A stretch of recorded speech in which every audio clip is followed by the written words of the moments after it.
Okay, so you are good to go. I'll stay here for a few more minutes and then I'll hop out. Okay.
Hey, Edmund. Hello, Michael. Good to see you again. You always call me Michael, and my name's Kevin. Oh, you know, I don't know how, cause I guess y'all are my favorite instructors, so that's not a takeaway. That's a compliment. I got you. I got you. Michael Plumstead, That's right. Okay. I know. That's why you call me that. I got you. and I just sent you an email. Right. Right. I got Yeah, it. I got it. Thanks. It's yeah. good. Anything you have, any insight, any advice, whatever you can do, I'm always welcome I'll accept it and appreciate it for Yeah. sure. Yeah. Good. Good.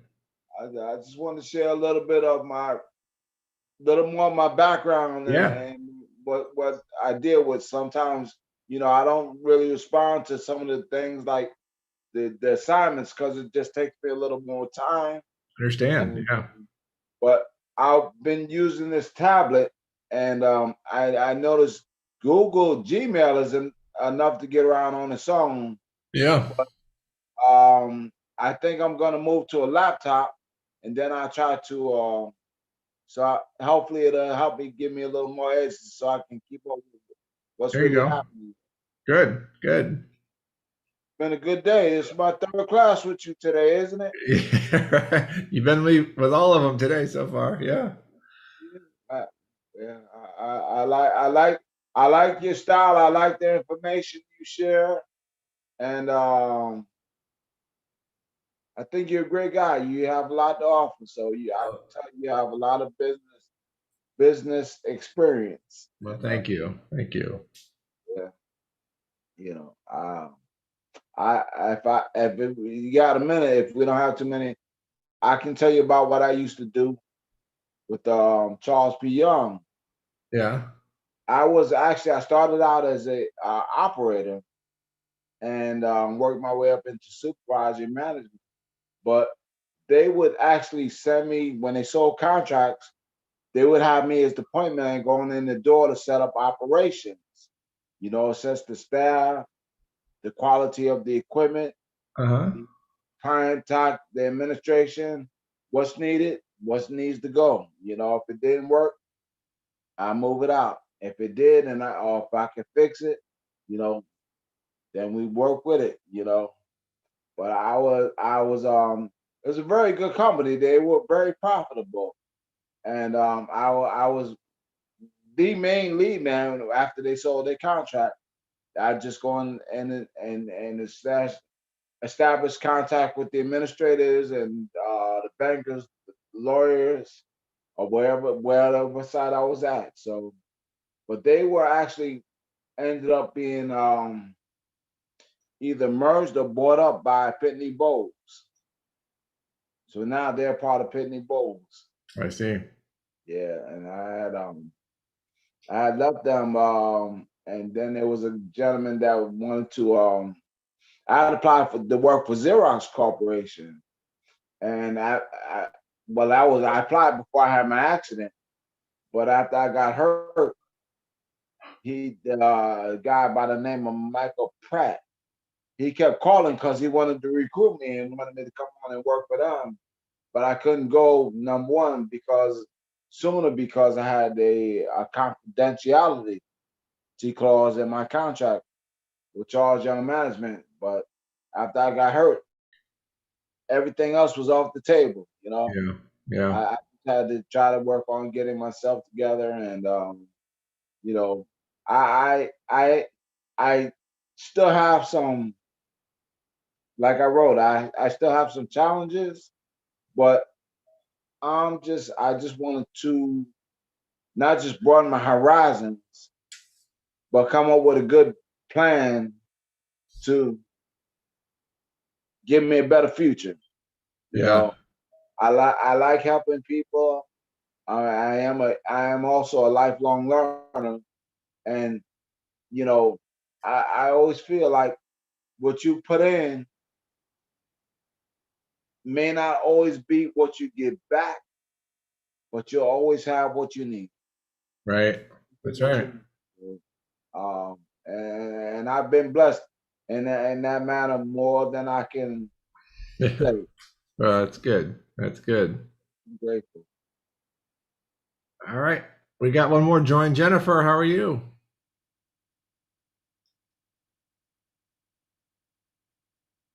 She's on mute. Jennifer, you there?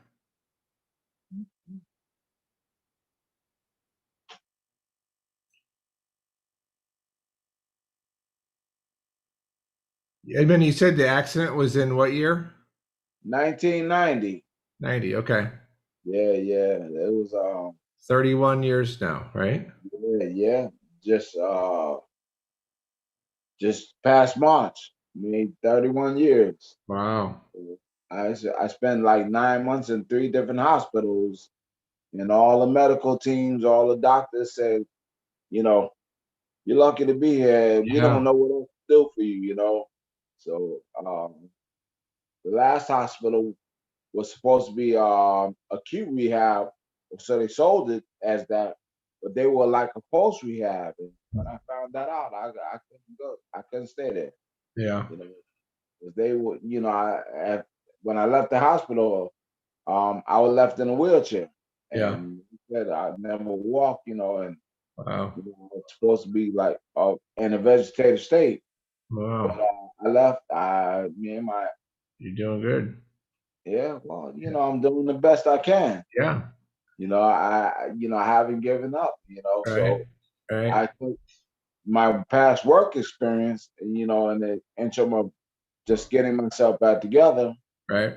back to school, and as I wrote on the email, that's all I accomplished. It Yeah. took me a while. I went part-time, Right. very well for myself. Yeah. And until the funds ran out, and then they was like, you can't go no more. Right. So Yeah. you Hey. can't. All right. Hold on. Jennifer, are you there? Yeah, I'm back. There you go. Good. Were you having trouble connecting? Yeah, I could hear you guys, and then when I pushed the mic, It didn't change? my connection. Yeah. Okay, good. We're about to start here. Cloudy day here in Texas. Okay, a little cloudy. Ermine, are you there? Yes, I am. All right, good. You guys ready to start? We've been waiting for you. Edmund and I have been waiting for you too. We were waiting. I'm ready. All right, good. We're doing entrepreneurial mindset, right? That's what we're doing this class. And that what you guys signed up for? Make sure we're doing the right class. Yes? Yes. Okay, good. Now, All right. I'm gonna have to leave a little early because I've got a session right after you. Okay. And I'm the facilitator. Oh, you are? Okay. All right. Good. All right. Well, let's jump into this. You can see my slides? Yes. Yes. Good. All right. Let's jump over to this one. We're going to talk about the power of perspective, thinking and living above average, embracing disruption, having a growth mindset, and lifelong learning. I think our mind is the most powerful thing we have. It affects how we think and how we behave. It affects our behavior. And so much starts and ends in the mind. And so this is a really important part of being successful in life and anything. When you think about being entrepreneurial or taking the risk to start a business or do something to solve a problem, there's a mindset that kind of goes with that. Not everybody has that mindset. I want to give you some characteristics in this class to talk about what those look like. These 5 things that I kind of, to me, kind of encapsulate this entrepreneurial or this out of the box, creative, risk-taking type mindset. And I want to talk about each one of these 5 things as we go along. So corrective perspective. Perspective is really, really important. Edmund and I could both observe a car accident and give an account that would not be exactly the same. He would have a perspective different than mine. We would have some similarities, but we would see things based on our past experiences, our own beliefs, our own feelings about things, how we saw it. We would share a perspective that's unique to us. And so our perspectives can be helpful and perspectives can be unhelpful. And when life throws things at us and things are hard, our perspective is very important. Edmund was telling me about some of his story before we started class, and clearly he's had a very positive perspective in life in spite of what he's been through. Otherwise, he wouldn't be where he is today. I think that you understand perspective very well. One of the examples I like to give is the classic lemonade stand example. Let's assume that I was very passionate about selling orange juice, and I just loved oranges, and I thought everybody should have the best oranges, and orange juice was the best thing in the world. But life never gave me any oranges. Instead, life only gave me lemons. And we all know the story. When given lemons, you make lemonade, right? But if your perspective is one of, hey, I didn't get what I wanted, or that's not what I had in mind, then you get stuck with your oranges or with your lemons, not knowing what to do, and you never get past that. But a corrective perspective looks at what they have, what's on hand, what is it that I do have, not what I don't have. Focus on what you have, not what you don't have. And from that perspective, this example, you could take the lemons, make lemonade, sell enough lemonade to go buy some oranges or an orange grove and get back to your dream down the road.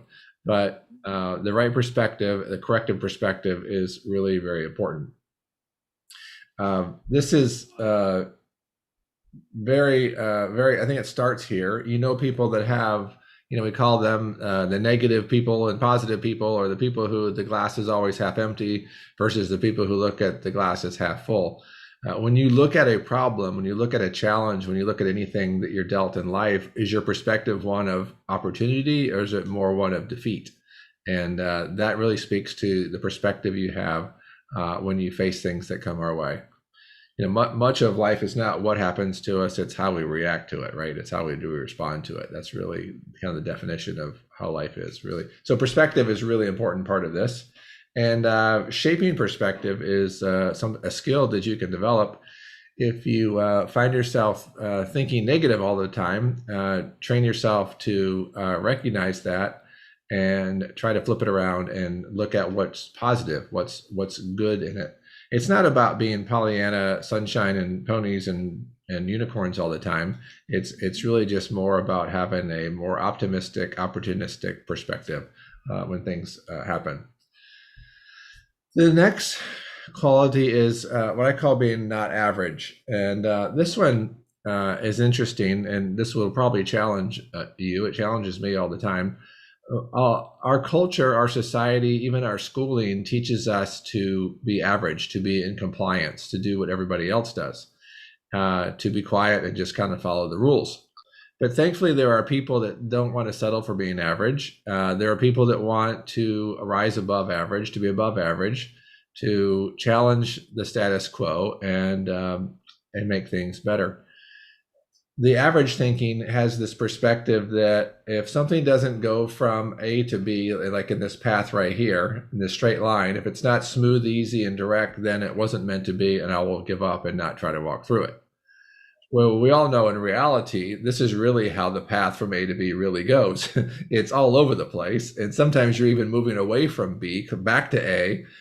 It's 2 steps forward, 1 step back sometimes. And that's really how life really works. And so when you combine perspective with this type of reality, and you also expect that to happen sometimes, then you will think and behave in a non-average way. You will embrace things that are different, and you will think about things differently, and you won't be easily defeated because things aren't simple, easy, and direct. When we were in school, remember teachers would grade on this bell curve? Oh no. My graphic's not showing up. A bell curve, right? It looks like this. It's a bell curve. It's kind of a looping thing like that. And what was an average grade? What letter was average? C, yes. And you ever heard, maybe you had a teacher or parent or say, C's get degrees? I think that's just awful. It's like, that's just kind of checking the box and doing the bare minimum, right? That's just not good. That mentality, just be average. There are 70% of the people are average, 10% or 20%, 10 to 15% are below average, and another 15% are above average. And if you want to have a mindset that's not like everybody else's, that stands out and is memorable and different, then train yourself to think not average. I want to illustrate this for you with an exercise I did years ago. I was doing corporate training for a company, a healthcare technology company that was growing very rapidly. They had gone from about 30 employees to about 350 employees, and they asked me to do some corporate training with the new hires. So every week they hired, 5 to 10 new hires, and I had 2 days with them to kind of teach them about the company culture, get them acclimated, onboarded.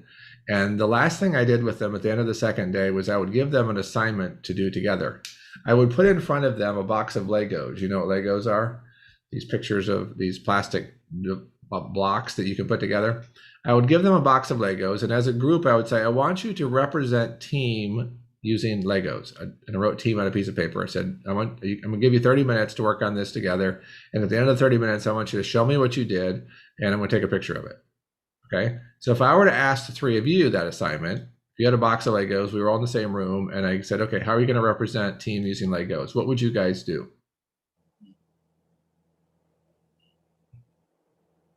Brainstorm what we're going to. Well, make? how would you do that? Yes. My first reaction was to assemble according to colors. Okay. Okay. Put light colored Legos together. Yes, Okay. that's my first reaction. Okay. First reaction. Okay. Good. Jennifer, Edmund, what do you guys think?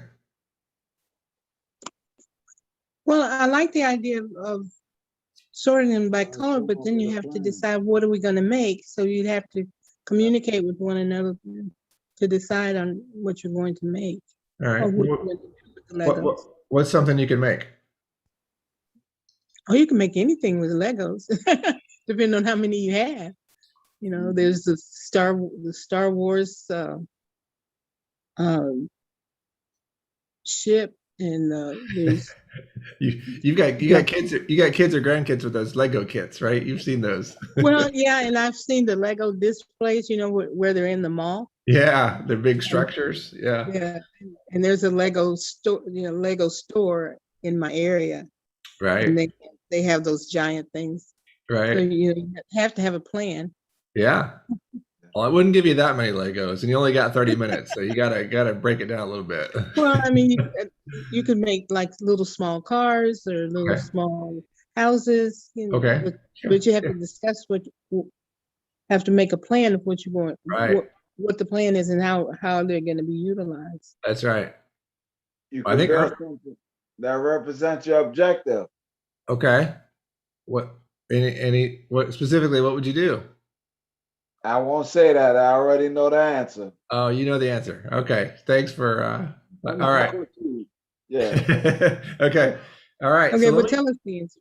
I'm going to show you. I'm going to show you here. Okay. So, a lot of groups did this, and I'm going to show you what most of them did. Okay. I'm going to show you some pictures of it. So, a couple of groups did teams. They made these are two soccer teams, let's say, right? So they got kind of the red and white team and the blue and white team, like they got different uniforms on. So they have a little goal there. So they made like a sports team. So they went to that route. This one here, they did like a football team. So these are like football players on a football field with a goal. So they went kind of the sports route. Some of the groups would make, this is a little bit like Ermine's idea, right? The same colors together. They made people, and Jennifer, a little bit of your idea of the different colors. So this shows some, unity, diversity, people in a team. Okay, that's pretty good, right? They did that. That's probably closest to what you guys were kind of talking about. And then other people did this. They would spell team out with the Legos. And this team spelt team, and this group spelt team, and they did some people and spelt out team. They spelt out team, and they spelt out team, and they spelt out team, and they spelt out team, and they spelt out team. This one did here too. Okay, so what do you think? What is spelling out team? What would you describe that as? If that's what most people did, what do you call that? Success. Success? No, it's average. That's the average response was spelling out team, right? And I would often tell them if our employees only did average work, the company could only be an average company.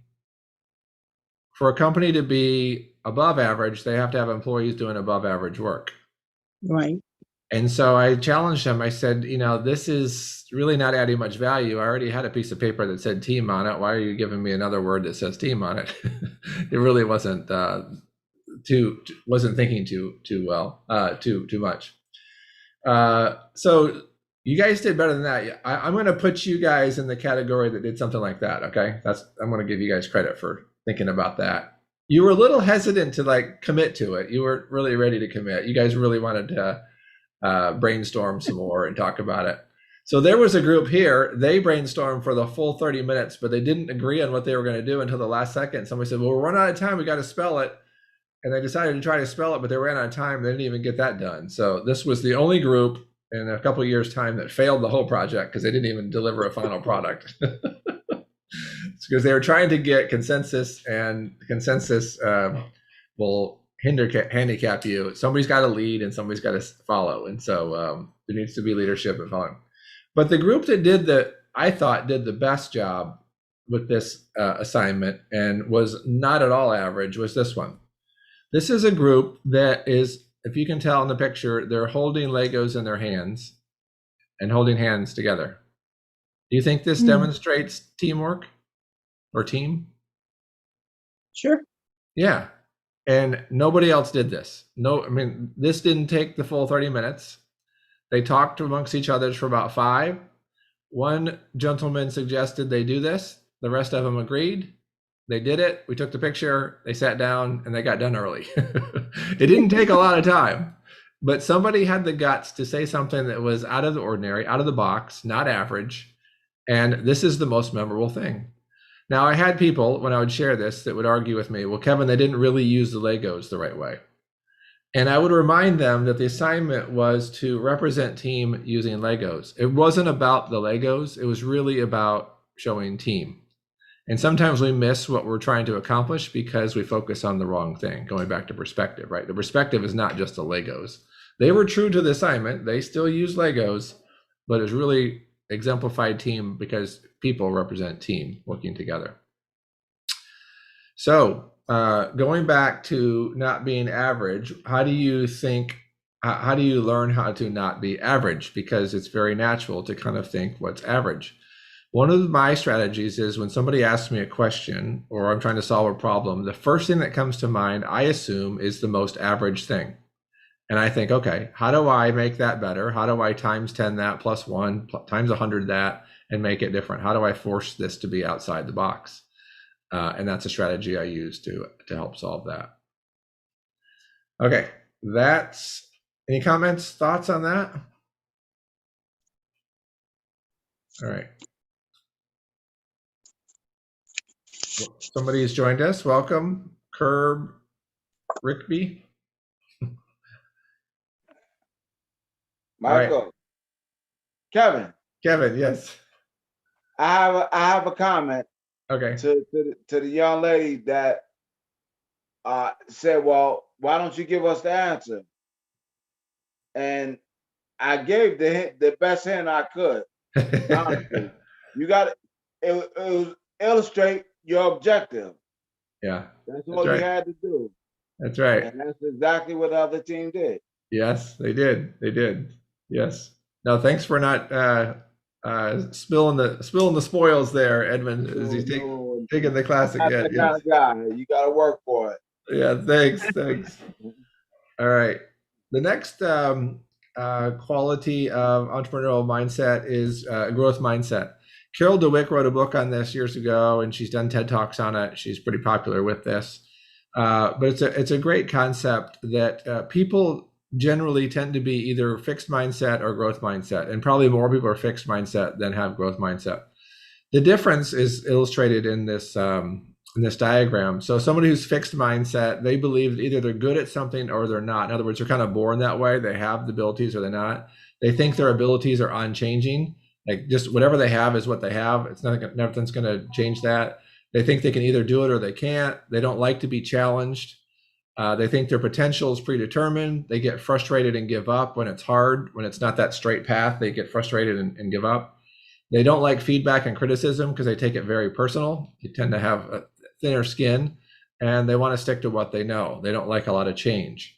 So that's the fixed mindset. Contrast that with somebody who's got a growth mindset. They think they can learn and do anything they want. Google is their friend. YouTube videos are their friend. They know they can look up and learn how to do just about anything. They like challenges. They know that challenges help them grow. They're not afraid to get out of their comfort zone. They think their effort and attitudes determine their abilities. Again, they understand how powerful perspective is to affect what they're able to do. If they think they can, they can. They embrace feedback. They think it's constructive. They're inspired by the success of others. They're not jealous of the success of others. They want others to be successful too, and they like to try new things. They tend to prefer variety over sameness. But the real big difference is really how each of these mindsets adjust to failure. To the fixed mindset, failure defines who they are. It becomes the limit of their abilities. Failure defines them. The growth mindset looks at failure as an opportunity to grow. To the growth mindset, failure is part of life. It doesn't define you. It's part of the process of learning and growing more. And so these are very two different mindsets, and you may be leaning one or the other and not just extreme one or the other, but we all know people who have a fixed mindset. You can have a conversation or an argument with them and it doesn't seem to matter. They're just got their mind made up.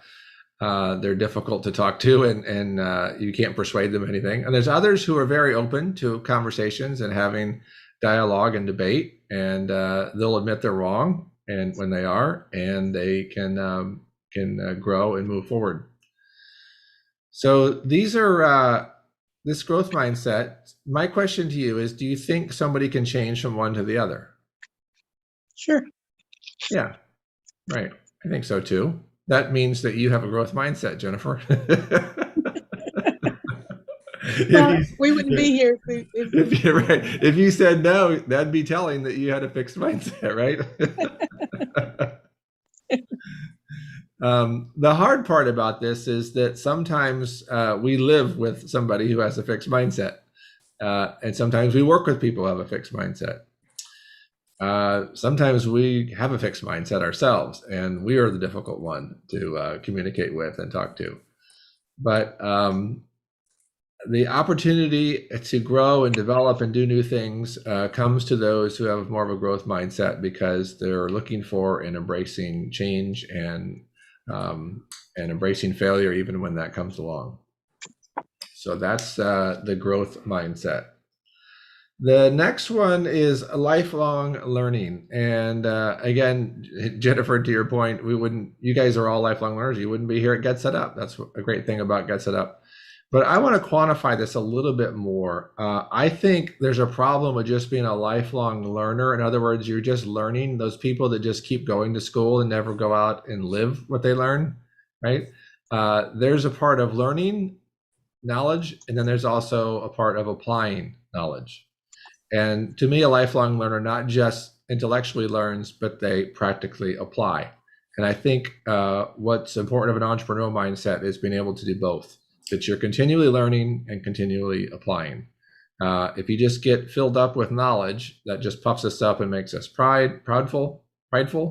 And if you're just busy out applying all the time, you run out of new lessons and truths to be able to apply to what you're learning, and you become outdated and antiquated in many ways. So it's a combination of both acquiring knowledge and applying knowledge that's really important in this.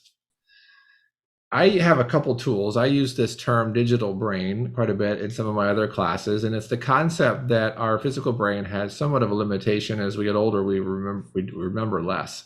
But there's more and more information, and the way information works is you've got to be able to, first of all, capture it, and then put it somewhere so that you can retrieve it later for it to be of value to you.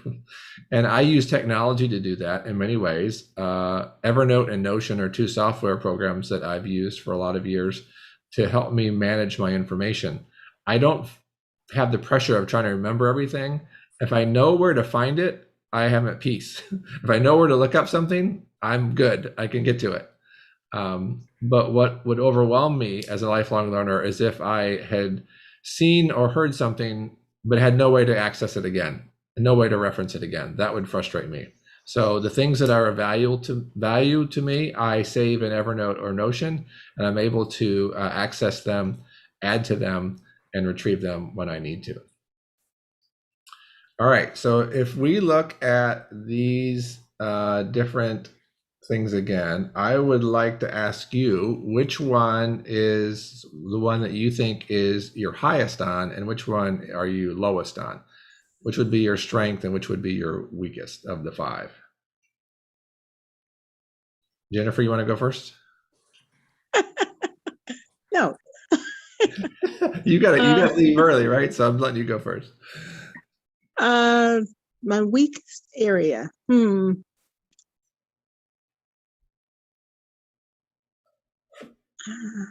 I would say. I'll go first. Oh, thank you. All right, who's this? I'm Richard. Richard. I'm Curb Rick, but you can call me Richard for short. Richard, okay, all right. Good. Welcome. Thank you. I mean, I probably embrace disruption least, and being a lifelong learner, I participate that the most. All right. So Is that what you're asking? Yes. I realized I didn't dig into the disruption piece. I need to come back to that. I think I was missing my slide. Disruption least for you, and Yes. and lifelong learning the most. So you said Yes. Okay. All right. Okay. Yeah. Thanks for sharing that. Let me talk about the disruption. I think I skipped over that when we were talking about it. Yeah, this one here, disruptive. This is the idea that I like to describe myself as a disruptive solutionist. I think you can be disruptive in a constructive way, or you can be disruptive in a deconstructive way. And I'm not in favor of people being destructive with their disruptive thinking, but I think you can leverage constructive disruptive thinking in a positive way. The problem with being disruptive is you tend to be received as contrarian, difficult, devil's advocate all the time, asking the hard questions, making people uncomfortable. And one of the challenges and secrets to that is to make sure as best you can to let people know that as you're being disruptive, that your goal is not to hurt anybody, but to make things better. And typically people will respond better if they know that, because they often think that you're trying to change things and hurt them. And so they don't like that. This is one that's hard for people to do if they're not kind of wired that way, because we like to be liked, we like to be wanted and received. So it's not something that a lot of people are constructively disruptive. Asking the hard questions, pushing for change and challenging, not okay with the status quo, speaking up about things that, talking about the elephant in the room, things like that is disruptive. And so, and many reasons why I think people don't embrace that mindset is because, again, our culture teaches us to be in compliance, not to think outside the box. And so it's very against the grain to kind of do that. But again, think about how much progress we've made in our country and our world because of the disruptors, right? Those are the ones that have thought and dared to do things differently in good ways, not the bad ways. I'm not encouraging that. So, yeah, I think that's good. Richard, how do you? What did you do for work? What kind of work have you been in? What kind of field are you in? I was in research. Research, yeah. Right. I mean, that makes sense, right? I mean, research is about science, and there's rules, and you're looking for things that are, patterns and making sense, right? I mean, that's kind of the nature of that. Sure. And when I said I embraced disruption the least, it depends on if I'm the disruptor or the disrupted. So anyway, that's true. Yes, that's true, right? Yeah, usually most people don't like to be disrupted on, right? That's pretty common, right? Like, wait a minute, yeah, you're doing this, you're changing things on me here. That's right, yeah. And my experience, you have to disrupt things sometimes to make them work. You do, sometimes you do, right? Yeah, my least favorite slogan that people give is, "If it's not broke, don't fix it." That's not music to my ears. I don't like that one. No, Well, I tend to be a disruptor when I was working in the real world. You were more of a disruptor then? Yes. Okay. And what kind of industry was that? Education. Education. Well, but you were a little bit outside the box doing that, weren't you? Yes. Yeah. Right. Did people misunderstand you sometimes? Most of the time, but the interesting thing is the administrators misunderstood me, but the teachers would always call on me to be the one to say whatever. They pushed you out front as the spokesperson, huh? Yeah. Jennifer, you say it. Go out there on that limb, Jennifer. You don't mind doing that. Right. You go out on the limb. You can handle it. So you said it used to be. So you're not like that now. Is that what you're saying? Well, in my private life, no, I tend not to be a disruptor.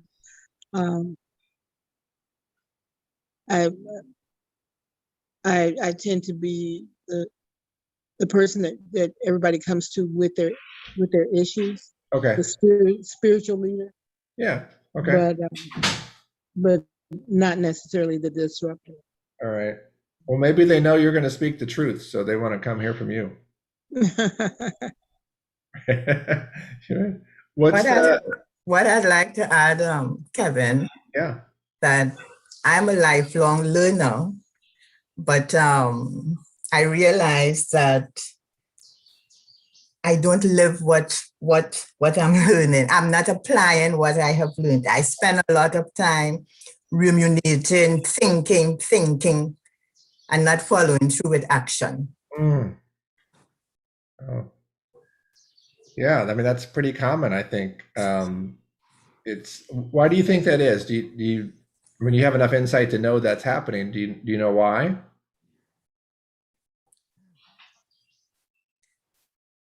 I Sometimes can relate. confronted with so many choices that I don't know in which direction to move, Okay. and that results in my not moving at all. Yeah, that makes sense. Yeah. When given too many choices, the choice becomes no choice, right? It's right. Yeah. Yeah. I can relate to that because even when you have a lot of experience and have done a lot of things, you still have what they're now calling imposter syndrome, Yep. and that can get you, kind of stuck and Right. not knowing which direction to go. That's right. That's right. Yeah, and that affects our mindset, right? Then Right. our perspective gets really cloudy when we have that imposter syndrome, when we are letting voices be in our head telling us that we're not worth something or that we can't do something or we shouldn't do something or second guessing ourselves. All of those things will keep us frozen and not acting on applying what we know to be true or being courageous and stepping out and doing something. You're right. Irving, what would be your best one? What's the one that's your best when you think? Growth mindset. Growth mindset. Yeah, okay. That's good. That's good. So you can go from just learning to applying. You can do that. And even though you've struggled with it, you can make a transition to start applying Yes. and doing it. Yeah. Do you ever I don't know if this helps or not. I mean, I've had times where I'm like, okay, I've like taken in too much information and I'm not applying enough. And I'll try to be quiet. I'll like not take in more until I do something. Yeah. It's like, turn the water off so I can get dry enough to go do something. Yes. You reach a point where you say, okay, well, I have read enough, I know enough Yeah. to do something. Yes. Right. And you'll come back to more learning, but Yeah. for a period, you're like, okay, I gotta, move my hands and feet a little bit here. I gotta go do some of this Do stuff. something. Yeah. Yeah. Right. That's good. Edmund, what are your two? I am basically corrective perspective, and I'm like the other gentleman. I don't usually embrace disruption unless I see a better way. Okay. Unless it makes sense to you, right? That's Yeah. right. Right. That's another good point. If you're going to cause disruption, tell people why and tell them why it's a good idea and the purpose behind it and all of that. Don't just force it on people. That's where nobody likes that. Like, what are you doing? Why are you doing this? This hurts. Yeah. Right. Good. And so I know some people use the term, if it doesn't make sense, it doesn't make dollars. I'm not all about the dollars. I'm just about doing things the right way. Yeah. Right. Yeah, and you got some people, if it doesn't make sense to them, they think it doesn't make sense to anybody. And it's like, no, you have a different perspective. That doesn't mean that for everybody. You just don't have all the information. Yep. That's true. Well, good. Well, was this helpful, challenging, and encouraging to you to think about how to think different and to kind of free yourself to embrace some of these things? And I think what it does is it lets you live a different life. It lets you think differently and see life differently and gives you courage to take chances and make the most of opportunities along the way. And in some ways helps you understand other people because we're all a little bit different. The world's not full of this mindset at all. There's probably less people thinking like this than there are people thinking other ways. I'm always encouraged and refreshed when I find somebody who shares some of these things with me, and we tend to be a little bit like-minded and talk about some things. But it doesn't mean that I can't talk to somebody who's a lot different than either. That's, I'm growth mindset enough to know that I can learn something from everyone. Everyone has something to teach me, and I'm open to learn those things. So that's good. Any questions or comments on any of these pieces here? I I have. think, yeah, gentlemen, you go first. Richard, Oh, go ahead. okay. I've always heard some people, someone that had a successful company and as an entrepreneur, and sometimes they say, you hear this somewhat frequently, that if they knew what they would be getting into at the beginning, how much work it would be and the sacrifices and such, they Yeah, probably would not have embarked on that venture in the first place. right. It's just like they put the first foot out there, took that first step, Yeah, then a second, and a third, not knowing what the total output would be in the end. right. And but then they say, well, going back, thinking about it, they say, probably wouldn't have done it. So Right. I don't know if you have any thoughts on that. I mean, sometimes I've noticed that when I do embark on something, you try to come up with the ramifications of future events. I mean, you try to determine what the future events would be, but sometimes you can overthink it Yeah, and end up not taking that first or second step or stopping right. short. Absolutely. You can overthink it and shut yourself down Yes. in that regard. But I don't know what your thoughts are on that. I missed the first part of your presentation, unfortunately, and maybe you already covered that. But Right. I mean, I'll go back to this slide. This one in this average, not being average. I talked. Were you in when I talked about this? I came in just as you were speaking about that. Okay. Well, Tail end of it. yeah, this is just the idea that the average thinking says I expect if I start something and I'm trying to get to B, I expect it to be really smooth and kind of clear along the way. And if it ever gets bumpy, then it wasn't meant to be, and I'm going to quit. Right? it's too hard. It's overwhelming. I'm not going to do it. And that's why most people don't start, because this isn't really how life works, right? It's not this straight path. It's really like this one, where we're moving forward and 2 steps forward, 1 step back. And I think you're right. I mean, there are people that starting in some ways is the initially the hardest step, because you can't ever finish if you never start. And the reasons why people don't start is because they don't have all the answers. They're never going to have all the answers. So, they're never going to get to that point, right? There's never an ideal time to do something like that. You have to take a step of faith. And then secondly, when things get hard, they tend to give up. They expect it to be easier than it is. And I think if you go into it with expectation, look, this is not going to be a straight path. It's just not how it's going to be. And I know when the bumps and bruises come along, I can make adjustments and I can adjust, but I can learn from it and keep moving. And as long as I'm making progress, not perfection, then I can keep going. I think that perspective helps a lot. I would describe myself as a big picture thinker. So I don't have to have all the details. If I can kind of envision about where we're going to end up, I'm okay with that. I don't have to have the full picture of where we're going to end up. If I know the direction and where we're going, but you're right. Not everybody's like that. Some people want to know, what time we're going to get there? What's it going to look like? What's the temperature going to be like? When do we check in? Where do I sit? Where do I stand? Who's going to be there? And you're like, I don't know all those answers because that's in the future.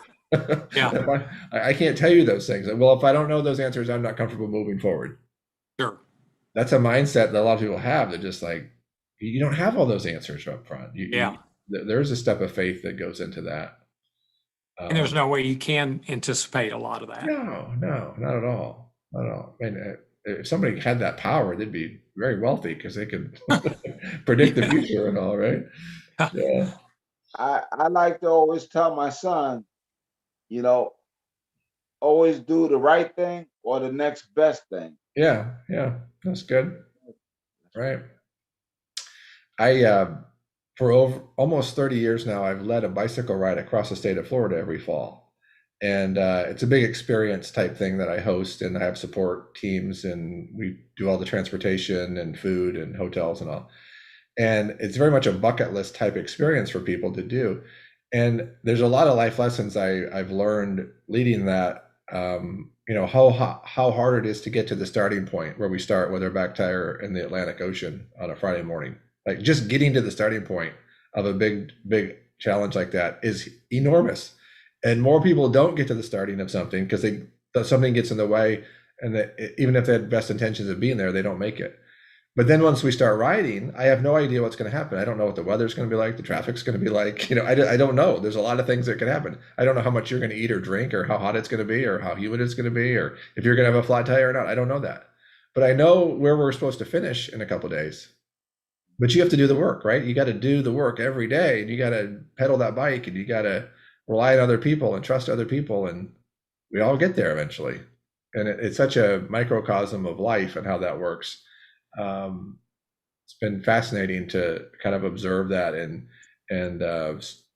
share that with people for so many years. It's a lot of what you're talking about here.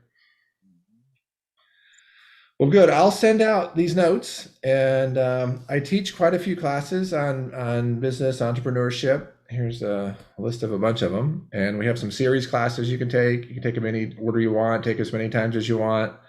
Ask for recordings by emailing help@getsetup.io. Send me an email if you got a business idea or a question. Trying to continue to build our community at GetSetup, and specifically as I oversee the classes on business, small business, and entrepreneurship. So love to see you in future classes. And like I said, I'll send out the notes. If you get a chance to give a review on the class, I always appreciate your feedback there. Thank Michael, you. I think I looked at your schedule, and I'm not sure, but I don't think I saw the basic project management. That one's not out yet. No, not yet. Okay. Yep. That'll be out in a few weeks. Okay. When it's out, please just put me first on the list. Let me know. Send me Okay. an email. Anything. All right. All right. All Thank right. you. All right, you guys have a great afternoon. Thanks. Thanks, Kevin. You're welcome. Thank you, Kevin. You're Bye-bye. welcome. You're welcome. Bye. Take care, everybody. Stay safe. Good class, Kevin. Thanks, Evan. You're always there. I think I might have you for one more tonight. I'm not sure. Are you done? No, I got one more. The pitch class. The pitch class. I don't think I don't think I signed up for that one. You can probably still get in if you want. Okay, well, I'm in. What time? It's let me see. 6:30. So half hour. All right. Sounds good. All right. See you then. Okay. Thanks.